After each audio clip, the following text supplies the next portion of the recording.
Selamat mendengarkan podcast ini. Merubah cara berpikir, merubah mindset itu tidak mudah. Hanya orang yang sungguh-sungguh tekun, serius dan berhasrat untuk memiliki mindset ilahi, mindset rohani yang akan sungguh-sungguh mengalami perubahan. Pada kesempatan ini kita akan berbicara mengenai kesuksesan atau keberhasilan. Dengan belajar ini kita lebih berhati-hati agar prestasi, sukses, keberhasilan yang kita raih tidak menjebak kita dan membinasakan kita. Terlebih dahulu kita akan melihat apa yang dimaksud dengan sukses itu. Tidak ada orang yang ingin gagal. Semua orang ingin sukses, semua orang ingin berhasil. Dan terus berjuang untuk mencapai keberhasilan sampai akhir hayatnya atau sampai seluruh potensi yang dimiliki dikerahkan. Tetapi persoalannya adalah apa yang dimaksud dengan sukses. Sebab setiap kita memiliki konsep sukses atau keberhasilan yang pasti berbeda-beda. Pengertian sukses sangat relatif, tergantung filosofi hidupnya. Bagaimana dia memahami hidup, apa yang dia dengar, apa yang dia lihat sejak kecil, itulah yang menjadi fondasi dan bangunan berpikirnya. Kalau yang dilihat dan didengar dan dirasa oleh seseorang, kemudian dia serap bahwa keberhasilan atau sukses itu diukur dari materi, maka ia akan berjuang untuk bisa mengumpulkan kekayaan sebanyak-banyaknya. Ia akan memandang orang yang berhasil dalam bisnis atau karir, yang bisa mengumpulkan uang banyak sebagai sukses. Yang lain memandang keberhasilan dari studi, jenjang gelar yang dapat diraih. Yang lain memandang keberhasilan dari ukuran pangkat, kehormatan, kekuasaan, dan lain sebagainya. Keberhasilan atau sukses sangat relatif, artinya berdasarkan filosofi hidup masing-masing. Tetapi sukses bukan saja relatif, juga bergerak. Artinya orang sering tidak merasa puas pada satu level keberhasilan, satu level kesuksesan. Ia akan selalu bergerak untuk mencapai level yang lebih tinggi.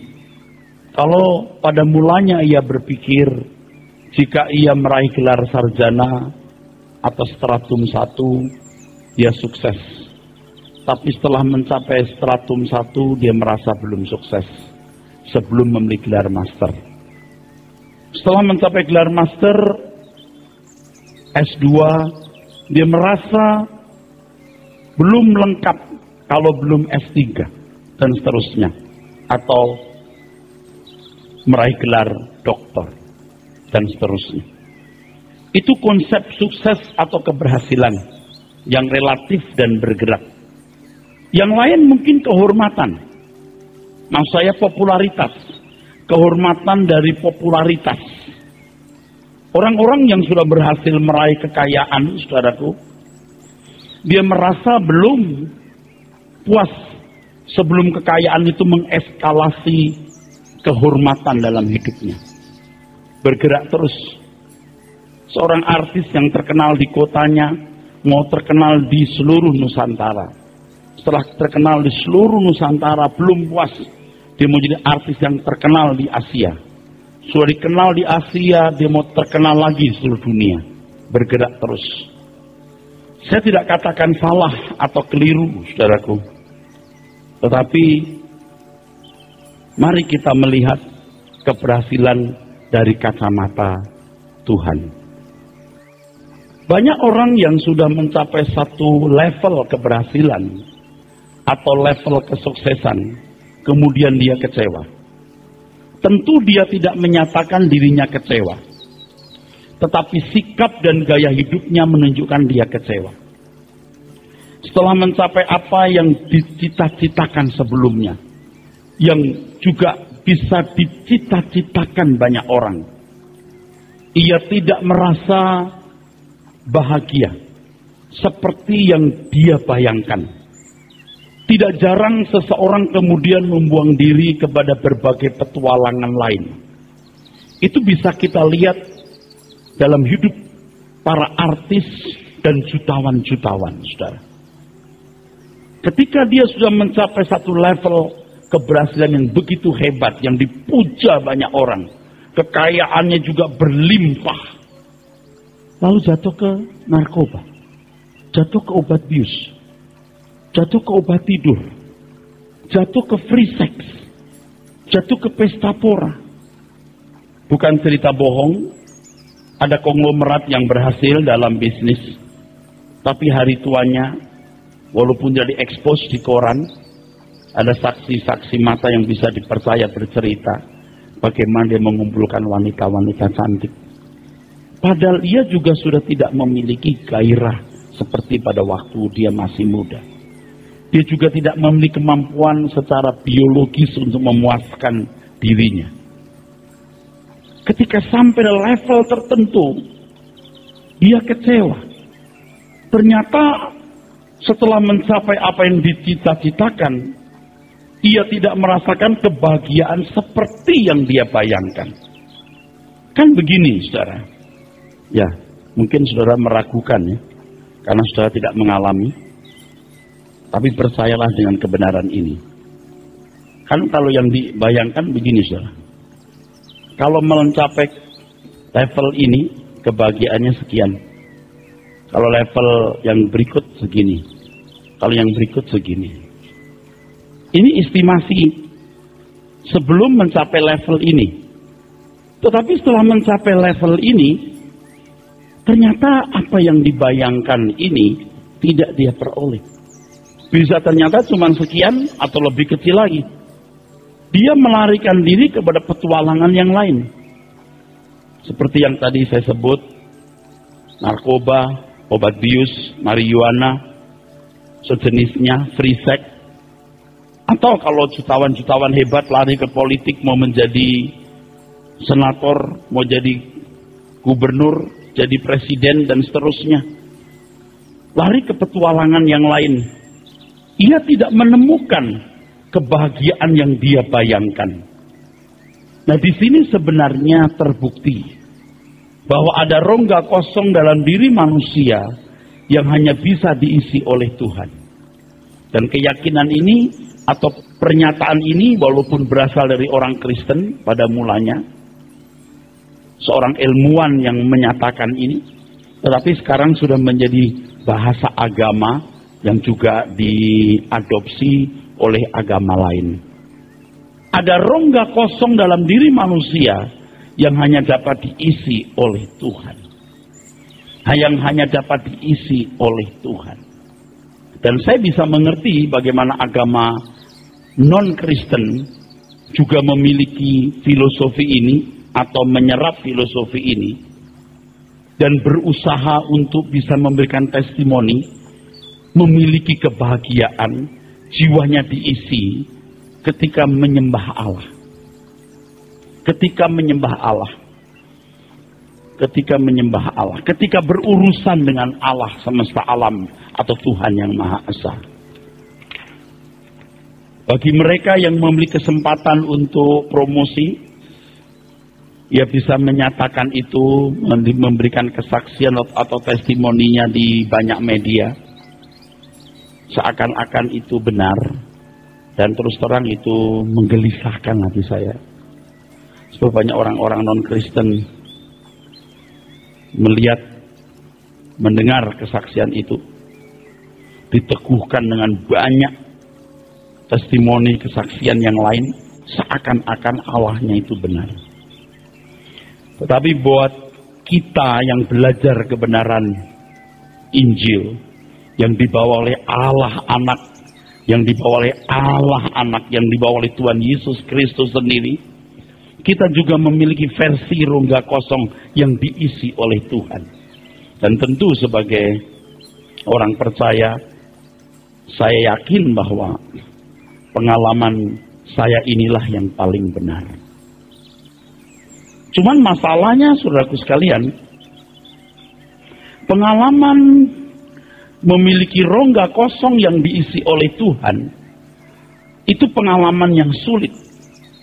Sebab kita tidak bisa mengabdi kepada dua Tuhan. Untuk memiliki rongga kosong dalam jiwa yang dipenuhi Tuhan, seseorang itu harus membayar harga mahal. Sampai dia bisa berkata, Yesus cukup bagiku. Selain engkau tidak ada yang kuingini. Sampai level itu, seseorang itu harus membayar mahal harganya, saudara. Ya. Nah, perlu saudara ketahui bahwa di perjanjian lama, sebelum zaman anugerah, pemazmur juga bisa berkata, selain engkau tidak ada yang kuingin di bumi. Tetapi hubungan antara umat, antara pribadi manusia dan Allah, itu kan antara umat dengan Allah. Ini di PL. Tapi di PB, perjanjian baru, itu kan antara anak dan bapak. Ini yang membedakan, saudaraku. Atau ada lagi status yang lain, mempelai wanita, kekasih Tuhan. Tapi untuk mencapai level ini, saudara, mahal. Dan tidak banyak orang yang berani membayar harganya. Kalau Alkitab berkata kamu tak dapat mengabdi kedua Tuhan, siapa kekasihmu, kepadanya kamu mengabdi. Demi dia kamu akan rela berbuat apapun. Saudara, di perjanjian lama pun juga umat bisa berbuat apapun demi Allah loh. Dan ditemukan kekasih-kekasih Tuhan yang hebat. Dan pola agama seperti ini juga dimiliki oleh agama-agama yang percaya Allah itu esa hari ini. Dengan pengorbanan, dengan pengabdian, dengan pembelaan yang nyaris tiada batas. Tapi kita very different. Karena kita anak, kita kekasih. Nah, untuk mencapai level itu, ini yang berat. Dan banyak orang tidak mengalami. Kadang-kadang orang Kristen jangankan mencapai titik tinggi sebagai umat dan Allah seperti Daud, seperti Daniel, atau seperti orang-orang beragama hari ini yang membela Allahnya nyaris tanpa batas. Nggak nyampe ke situ. Jangankan antara anak dan bapak mempelai pria dan mempelai wanita. Antara umat dan Allah yang militan, yang level tinggi pun tidak dicapai. Ini karena pengajaran yang tidak tepat. Keselamatan oleh anugerah, lalu kita tidak memiliki tindakan sama sekali untuk merapat dengan Tuhan, saudara. Jadi kualitas hidup banyak orang Kristen itu belum sampai level yang ideal sebagai anak dalam hubungan dengan Bapa, sebagai mempelai wanita dengan Tuhan Yesus mempelai pria. Belum sampai. Bahkan menjadi umat yang membela Allahnya tanpa batas seperti Daniel, bahkan seperti orang-orang beragama hari ini saja tidak. Miskin. Jadi tidak mengalami betapa indahnya persekutuan dengan Tuhan itu. Rongga kosong dalam jiwanya belum terisi. Bahkan begini, saudara, ini yang lebih detail lagi ya. Saya berbicara ini mesti dibaca dengan kejujuran, dengan kecerdasan ya. Bahkan begini, saudara, orang-orang karismatik, orang Pentakosta misalnya yang memiliki spontanitas dalam memuji menyembah Tuhan ya. Dan ya eksplosif kan. Oh giranglah, oh giranglah. Betul nggak? Girang yang kau miliki itu girang yang dimaksudkan oleh Tuhan untuk dimiliki orang percaya. Damai dari surga. Betul nggak? Saya bukan Kristen kemarin sore loh. Saya Kristen dari kecil. Saya bertobat usia remaja. Saya dari gereja yang tidak pakai tepuk tangan, masuk berbagai gereja, ya, dari pemain musik, kursus minggu sampai jadi pendeta. Saya belajar, saudara. Dan sekarang kan saya melihat dengan kacamata jujur yang sifatnya eksploratif, bukan indoktrinatif. Saya bukan asal membebek orang ngomong apa saya ikut, enggak. Saya mengeksplorasi. Dan saya pinjam kata kebetulan, saya belajar teologi di beberapa tempat yang berbeda denominasi, dari kelas karismatik, kelas protestan, kelas baptis. Udah, saya belajar tuh. Dan itu yang mencemaskan tadi. Anda dengar dong kesaksian-kesaksian orang-orang beragama di televisi. Wah, Allahnya begitu hidup dari kesaksiannya itu. Tuhannya begitu nyata. Lalu kita tidak punya kesempatan yang sama untuk menyaksikan Allah kita. Sedangkan orang-orang Kristen di sekitarnya tidak menakjubkan hidupnya. Bagaimana orang tidak pindah agama? Itu yang tadi saya katakan, mencemaskan saya. Belum lagi ketemu orang-orang Kristen yang memberikan contoh yang buruk. Penyanyi gereja yang hebat jadi penyanyi dunia, matinya narkoba. Gimana? Dulu penyanyi gereja dia. Dunia mengenal dia penyanyi gereja. Tapi kematiannya tragis. Belum kehidupan orang-orang Kristen yang tidak memancarkan keindahan. Apa hebatnya kekristenan? Apalagi dewasa ini. Pendeta-pendeta yang hidup mewah. Dan itu kan dilihat umum. Apalagi pendeta-pendeta di barat itu ya. Sampai punya pesawat pribadi. Berliannya kinclong di tangan. Media juga membongkar begitu rupa. Dunia melihat. Ada rongga kosong dalam diri manusia yang hanya dapat diisi oleh Tuhan. Dan saudara harus menemukan Tuhan yang benar. Dan cara bagaimana mengisi rongga kosong dalam jiwamu. Jangan sampai konsep keberhasilan, konsep sukses yang ada dalam benak saudara. Kalau uangku dalam jumlah sekian, kalau gelarku setinggi ini, kalau aku punya kekuasaan, aku bahagia seperti ini. Ini menjebak Anda nanti. Ternyata ketika Anda sampai tingkat ini, cuma segini. Nah, pada waktu Anda mulai merayap, melakukan segala sesuatu demi keberhasilan itu, sementara itu jiwamu dicandui. Dan tidak pernah memberikan wilayah yang pantas untuk Tuhan. Ada dua candu yang dapat menenggelamkan manusia. Candu dunia atau candu surgawi. Kalau orang sudah terikat dengan candu dunia, ia akan selalu mencari kepuasan dari dunia yang akhirnya tidak akan memuaskan. Tetapi kalau candu surgawi, akan menjadi kepuasan sampai kekekalan. Masalah yang lain, saya ngomong lagi saudara.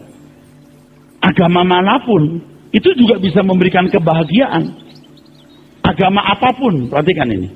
Juga bisa memberikan semacam kebahagiaan atau kepuasan di dalam dirinya. Agama apapun. Tetapi kalau saya memandang dari sudut iman Kristen loh, bukan kebahagiaan itu yang kita temukan, saudara. Bukan. Ini kebahagiaan yang murni. Karena tidak punya anak, tidak punya bapak. Tidak punya Tuhan Yesus, tidak punya Allah semesta alam. Yang bisa mengisi kekosongan jiwa itu. Candu yang sesungguhnya. Candu surgawi yang sesungguhnya. Tidak tahu bagaimana saya bisa menggambarkan dan saya tidak tahu Anda bisa memahami nggak? Ya, kalau ini kekristenan yang benar, ini agama-agama lain. Saya tidak bermaksud untuk mencela agama apapun, tetapi berdasarkan Alkitab saya harus mengatakan aku punya Allah yang benar. Aku bisa merasakan kebahagiaan seperti ini. Mereka juga punya semacam damai sejahtera, ketenangan, dekat Tuhan. Ada. Bukan enggak loh, Anda jangan salah loh, ada loh. Enggak tahu versinya begini, atau versinya begini, atau bulatnya begini. Tapi punya. Secara psikologi, dalam ilmu sosial, ini juga membahagiakan. Plus dengan pengajaran moral yang baik, itu membahagiakan. Dengan janji-janji bisa ketemu Tuhan di surga. Punya. Buat mereka kematian juga bisa diharapkan karena akan ketemu Allah yang dibelanya. Soal yang paling benar siapa ya nanti kita selesaikan secara jantan di langit baru, bumi baru. Itu loh. Makanya untuk menemukan kebulatan seperti ini mahal. Kadang-kadang orang Kristen boro-boro begini, yang begini aja nggak dapat, itu masalahnya. Duniawi. Karena merasa bahwa jadi Kristen itu otomatis selamat, otomatis masuk surga, sudah jadi anak Allah, sudah jadi umat pemenang. Berarti nggak perlu perjuangan untuk membuat hatimu betul-betul dibersihkan, disterilkan, supaya Tuhan punya tempat yang pantas dalam rongga hidupmu. Itu perlu perjuangan. Kalau saya bicara soal withdrawal effect, ada dampak rasa sakitnya waktu kita meninggalkan dunia dengan segala kesenangannya. Bukan jadi miskin, tetap kita bekerja, berkarir, dan mencapai dalam tanda kutip keberhasilan yang dipahami oleh anak dunia. Tapi kita menggunakan itu untuk kepentingan Tuhan. Nah, keterikatan kita dengan hal-hal begitu, itu waktu dilepas itu sakit. Nah, banyak orang tidak mengalami itu. Kita baca dulu Injil Yohanes pasal 4. Ayat 13-14, saudaraku. Jawab Yesus kepadanya, barang siapa minum air ini, ia akan haus lagi. Tetapi barang siapa minum air yang akan kuberikan kepadanya, ia tidak akan haus untuk selama-lamanya. Sebaliknya, air yang akan kuberikan kepadanya akan menjadi mata air di dalam dirinya, yang terus-menerus memancar sampai kepada hidup yang kekal. Saudara, saya mau tanya, saudara percaya Allah yang benar itu Allah Abraham, Ishak dan Yakub? Saudara percaya Allah yang benar itu Allah Abraham, Ishak dan Yakub? Saudara percaya Allah yang benar Allah Israel? Anda percaya bahwa satu-satunya yang menjadi utusan Allah hanya Tuhan Yesus Kristus? Berarti di luar dia tidak ada kebenaran. Tapi faktanya Anda melihat banyak orang punya testimoni, punya kesaksian, punya kebahagiaan. Aku punya Tuhan, aku bahagia, senang masuk surga. Bingung nggak saudara? Bagi yang tidak mengenal kebenaran bingung. Loh, dia juga punya loh. Jangan-jangan dia yang benar nih. Itu yang saya katakan tadi mengkhawatirkan saya. Tapi buat saya yang sudah berjalan begitu jauh dengan Tuhan dan belajar firman, nggak ada ragu-ragu sama sekali. Hanya Tuhan kebenaran itu. Makanya saya sering mengatakan kan, kebahagiaan dalam Tuhan tidak bisa diceritakan dengan kata-kata. Kalau you mau tahu ya dialami sendiri, seperti strom. Saya tidak bisa menjelaskan bagaimana rasa kestrom, kecuali kalau ada kabel telanjang tolong dipegang. Itu namanya kestrom. Tetapi untuk kesetrum Tuhan itu harganya mahal, itu masalahnya. Dan banyak orang menolak atau menghindarinya. Air dunia ini kamu akan haus. Tapi kalau kau minum air yang daripadaku, kamu gak haus lagi. Dalam hal ini ada dua candu yang dapat menenggelamkan manusia. Anda sudah tahu tadi. Dan kita mau candu dari Tuhan, saudara. Candu dari Tuhan. Saya mau beri catatan kecil, mau nggak? Tapi ini susah menjelaskannya ya. Tapi saya beri catatan kecil aja. Ini, hamba Tuhan yang benar, hamba Tuhan yang tidak punya kesenangan apapun kecuali memberitakan kebenaran. Apakah itu berlian, motor gede, apakah itu rumah bagus, apapun. Itu aja. Jadi kebenaran tetap cemerlang. Kalau saya jadi pendeta, lo masih punya hobi apa gitu, yang harganya apalagi sampai ratusan juta, you harus melakukan saya. Kalau hari ini saya tidak boleh punya kesenangan. Kalau aku punya mobil, karena mobilku pakai untuk bisa jalan, dan saya datang ke gereja tanpa hambatan. Oh, saya masih pengen punya rumah yang sampingnya ada kolam ikannya. Ya nggak apa-apa kalau itu kolam harga bangsa 2-3 juta sampai 2-3 juta. Kayak something wrong deh saya. Ngerti maksudnya? Sampai saya bisa gila sama ikan gitu, something wrong. Sudah harus nggak punya kesenangan. Saya pasti nggak gila di satu kesenangan, nggak gila. Dan Bapak Ibu mestinya makin tua makin tidak punya kesenangan seperti itu. Seberapa sih? Oh, mancing sampai berhari-hari ke laut. Enggak. Sekali-kali ikut mancing boleh. Tapi kalau terus jadi kesenangan tidak. Olahraga boleh. Tapi kalau olahraga sampai jadi ikatan, bisa something wrong. Tetap kebenaran itu murni. Itu bukan hanya pendeta. Saudara makin tua pun juga paling cari uang yang gesit, betul nggak? Buka cabang, banyak duit, tapi kan nggak ada. Wah, hobi saya terbang layang, udah nggak kan? Kalau seandainya Anda pun, iya sekali-kali, tapi nggak akan gila di situ. Untuk apa? Kecuali Anda memang dagang layang gede itu, ya Anda terbang layang mau tidak mau. Tapi kalau cuma untuk kesenangan, yang namanya membuang waktu cari kesenangan tidak, Pak. Saya suka musik, saya dengerin musik, sound system saya bagus, saya udah beli bagus, taruh, ya udah saya denger udah. 10 tahun ganti, baru ganti, udah, nggak terus tiap bulan. Dulu sempat begitu waktu masih muda, gonta-ganti tuh. Ganti lagi powernya, taruh lagi, ganti tabung dari Cina kurang bagus, tabung dari Itali, bener-bener saudara. Sekarang udah enggak. Suka mobil, nggak salah punya mobil yang nggak mogok-mogok, tapi kalau ganti bempernya, ganti ininya, ganti itunya, kayak kurang kerjaan, udah enggak saya kira. 70 tahun dibanding kekekalan unlimited, itu nilainya juga unlimited. 70 tahun kita, 1 detik kita juga nilainya unlimited sebenarnya. Jadi nggak ada waktu buat yang boten-boten deh.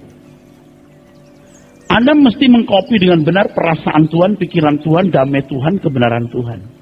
Jangan seperti agama-agama tertentu yang main copy paste. Nggak mungkin dia bisa mengcopy persis seperti aslinya. Setelah mencapai kesuksesan, ternyata ia belum puas. Ini yang kedua. Ia berusaha menambah cita-citanya. Inilah yang dikatakan keberhasilan itu bergerak. Sampai mati ia tidak pernah puas dengan apa yang dicapainya. Ia berpikir bahwa karena apa yang dicapainya kurang banyak, maka jiwanya belum puas. Dan dia terus menambah apa yang dia pandang sebagai kesuksesan. Dia terjebak di situ.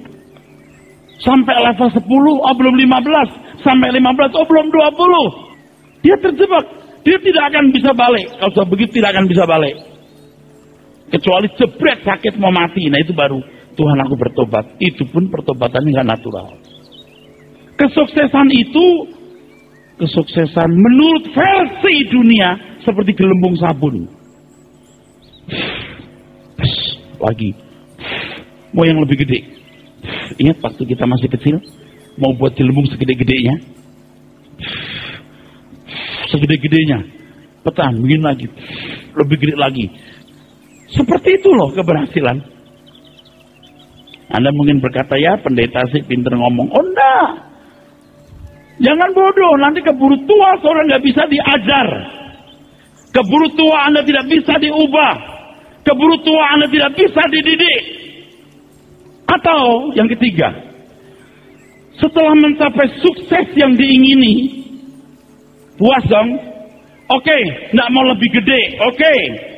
Tidak mau lebih tinggi lagi, oke. Tetapi ia menuntut orang lain memberi penghargaan pada dirinya dengan penghargaan yang sesuai keberhasilan yang dia capai. Dalam hal ini kesuksesan menjadi tahta yang dibangun untuk meraih penghargaan. Ini sebenarnya roh Lucifer yang jatuh. Saya anjurkan Anda terus berprestasi yang tinggi, tapi jangan setelah mencapai titik itu lalu Anda punya bandrol baru. Tahu bandrol? Punya harga baru. Mestinya ketika Anda mencapai titik tertentu, Anda lebih humble. Karena segala sesuatu yang bisa kita raih oleh pertolongan Tuhan. Tahu nggak? Ini pengalaman pendeta kan. Ketika jemaat 100, itu berbeda ketika jemaatnya 1000. Dia punya harga dinaikkan, tahu nggak? Kok tahu? Saya melakukan hal itu. Jadi makin populer, saya itu merasa makin lebih berharga. Nah itu kan kodrat. Itu natural daripada warisan orang tua nenek moyang kita. Tapi kita bersyukur, kita sadar kita salah. Kalau jadi pendeta besar, kalau dulu waktu masih pendeta kecil, pergi keluar kota, ongkosnya ongkos kereta api. Setelah jadi pendeta lebih besar, ongkos pesawat terbang. Pendeta besar lagi, pesawat first class. Di dunia pelayanan saja ada unsur itu loh. Sampai ada pertanyaan, Pak Eras itu berapa bayarannya? Terus sampai nanya begitu tuh kenapa? Kalau saya jadi pendeta boleh khotbah, jadi pelayan Tuhan bisa khotbah, itu anugerah loh. Kalau boleh berdiri di mimbar seperti ini, anugerah loh saudara. Itu kehormatan loh. Tadi waktu saya berdoa hampir nangis saya tahan. Waktu saya berkata begini, Tuhan, Engkau di sampingku. Aku tidak bisa bicara tanpa Engkau di sampingku. Tapi saya ngomong sendiri di hati, sambil nangis itu. Karena saya dalam hati doa begitu. I can't do anything without you, Lord. Help me. Jangan ketika sudah jadi kaya, Anda berubah. Itu jebakan. Dan pada umumnya manusia begitu. You harus ingat. You itu siapa? Daging yang akan tua, sakit dan mati. Kalau sampai engkau punya kemuliaan di mata manusia karena kaya, terhormat, berpangkat, berkedudukan tinggi, bergelar tinggi, pakailah itu untuk kemuliaan nama Tuhan. Seorang kondektur dipakai Tuhan, direktur lebih efektif. Jadi kalau kita mau berprestasi, berhasil, itu bukan bandrolnya bisa lebih tinggi nilainya. Harganya bisa tinggi, dieskalasi, dinaikkan. Saya juga takut loh, kalau saya jadi berubah, lalu ketemu orang-orang udah berubah. Dulu kalau ketemu encim-encim masih ramah, sekarang sudah nggak ramah lagi karena jadi pendeta besar. Konyol saya loh. Ya sekarang tentu lebih sibuk, tidak semua orang bisa saya layani. Paling tidak saya bilang, tolong bantu orang ini. Kadang-kadang sampai depan dia bilang, kalau kamu nggak bantu dia, saya marah loh. Sampai di depan dia terpaksa ngomong begitu. Bukan mosok menunjukkan kekuasaan saya, tapi saya mau kasih kepastian ke encim ini. Kamu saya perhatikan, kamu berharga di mata saya. Kau bantu orang ini, tolong dia butuh apa ibu ini, encim ini. Kalau you nggak bantu dia, saya marah loh. Kalau nggak terus saya marah loh. Saya sudah nggak bisa pegang semua orang, tetapi saya harap semua orang tidak kecewa. Nah Anda ini kan ceritanya pendeta nih, ya saya nggak punya pengalaman lain dong.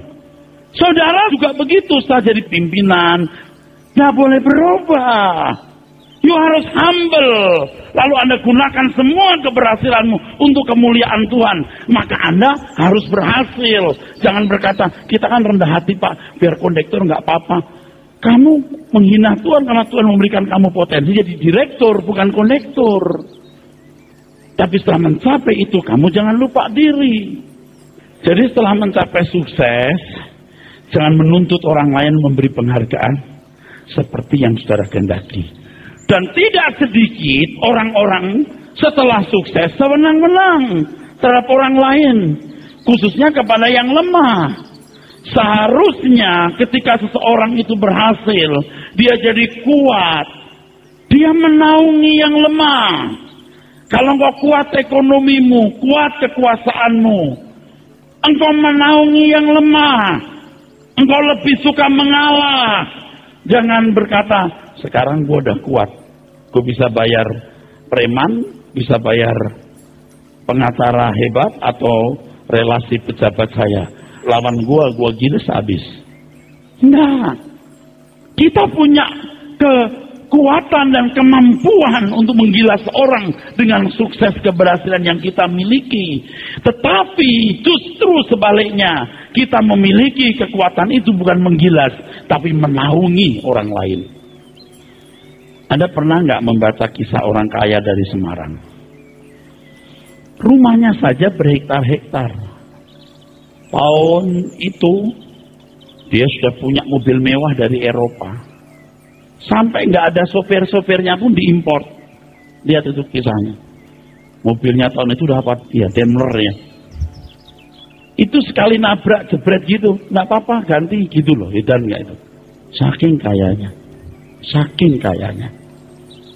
Itu rumahnya dulu itu, menurut cerita ini, itu kan biografi ya. Istana Mangkunegaran kalah mewah loh. Ya. Tukang masaknya 50 orang. Tukang masaknya 50 orang. Kamarnya sekian ratus. Itu betul, dalam kisah itu betul. Itu kan terkenal di dunia, orang kaya ini. Bukunya ada, cucunya kenal. Fakta jadinya. Sekarang kan habis, cucunya pun juga banyak yang susah. Lalu perebutan harta sana sini. Saya cuma mikir gini loh, seandainya waktu kamu kaya, kamu gunakan kekayaan untuk menaungi orang, hari ini dampaknya betapa luar biasa. Betul? Betul? Betapa hebat dampaknya hari ini. Tapi kalau kau tidak gunakan untuk kemakmuran banyak orang, habis oleh anak-anak selir yang mau berkuasa, kan begitu dikisahkan tuh. Wah, perebutan harta tidak selesai-selesai. Kita harus sukses, kita harus berhasil. Kita harus sukses, kita harus berhasil. Tapi kesuksesan, keberhasilan kita harus bisa memberkati lebih banyak orang, bukan menjebak kita. Yang terakhir, saudara, untuk mencapai kesuksesan orang harus bergerak dan berupaya dengan segala cara. Sering yang dilakukan tidak sesuai dengan kehendak Allah. Tetapi apapun jalannya, sering dilakukan demi sebuah keberhasilan atau kesuksesan. Paling tidak yang dikorbankan adalah waktu yang tersedia, yang mestinya dipakai untuk mencari Tuhan. Tetapi waktu itu berlalu sia-sia. Saya mengatakan bahwa hidup kita di dunia yang 70-80 tahun ini seperti hanya sebuah hulu. Headwaters.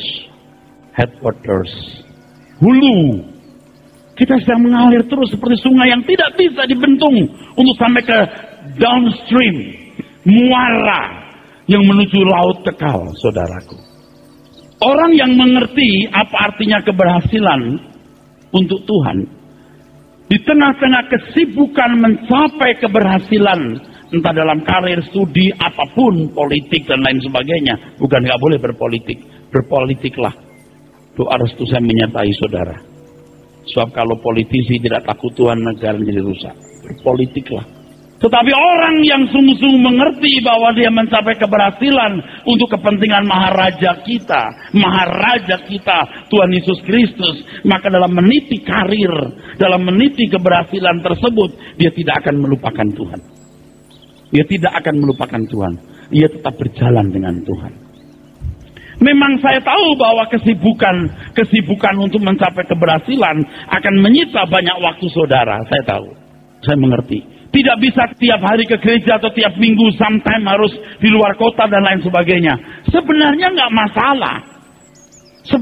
masalah. Kan kadang-kadang ada orang berkata, Pak, saya disuruh untuk tugas di luar kota, tapi karena itu hari Minggu saya nggak mau, Pak. Loh, kenapa? Ya, saya nggak bisa ke gereja. Tugasmu ke sana pun juga dalam rangka pekerjaan Tuhan, bro. Mau, itu bagian daripada tangga keberhasilanmu. Nggak apa-apa. Tapi kamu masih punya waktu yang lain untuk mencari Tuhan. Atau sementara kamu di jalan, kamu dengar CD khotbah, kamu pada dalam persekutuan dengan Tuhan, itu manis. Nggak apa-apa. Jangan picik begitu. Jangan bodoh begitu. Pak, suami saya udah jarang ke gereja hari Minggu karena Minggu selalu harus menemani atasannya. Ada. Atasan seorang triliuner lah atau miliarder lah. Oh, enggak apa-apa. Enggak apa-apa. Dia kepercayaan sosok hebat ini. Hebat dalam kekayaan loh. Doa restuku menyertai. Dia jadi kepercayaan bos besar ini, jadi percaya akan banyak duit, puji Tuhan. Tapi Minggu mengorbankan gereja, enggak apa-apa. Gila itu Yesus. Bener, percaya sama gua dah. Gua tanggung dosanya kalau salah. Picik otaknya. Biar dia menemani bos besar itu, enggak masalah. Hari yang lain dia bisa ke gereja. Sementara menemani bos besar ini, dia juga mencari Tuhan, bukan? Itu bagian dari karirnya. Suatu hari dia diangkat jadi CEO atau dipercaya untuk pegang perusahaan. Bagus.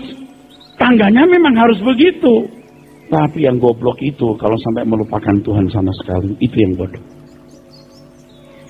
Itu yang menjebak. Sehingga ketika waktu berlalu, Anda tidak bertumbuh. Waktu berlalu, Anda tidak bertumbuh dalam Tuhan. Sehingga Anda sampai point of no return, titik tidak balik. Anda nggak bisa balik kepada Tuhan. Karena sudah terlalu duniawi. Aku nempel pos ini, nanti aku jadi orang besar, aku jadi kaya, aku kepercayaan, utaknya duit. Bukan utaknya bagaimana duitku banyak, aku bisa efektif buat Tuhan. Paham maksudnya? Amin, saudara? Menjebak.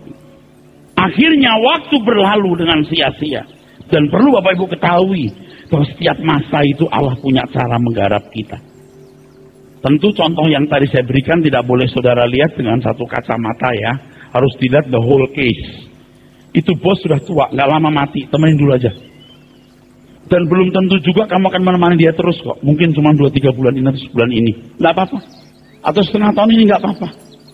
Dan berjatuh ke orang yang salah, jatuh ke tangan kamu yang benar. Ya tentu punya pertimbangan saya, anda ini. Oh kalau bos itu ngajak minuman keras, perempuan mabuk-mabukan, oh kamu tendang aja dia. Kamu tinggalkan itu. Biar kamu jadi miskin. Kan tentu harus lihat the whole case. Anda belum lihat whole case, kasus secara lengkap.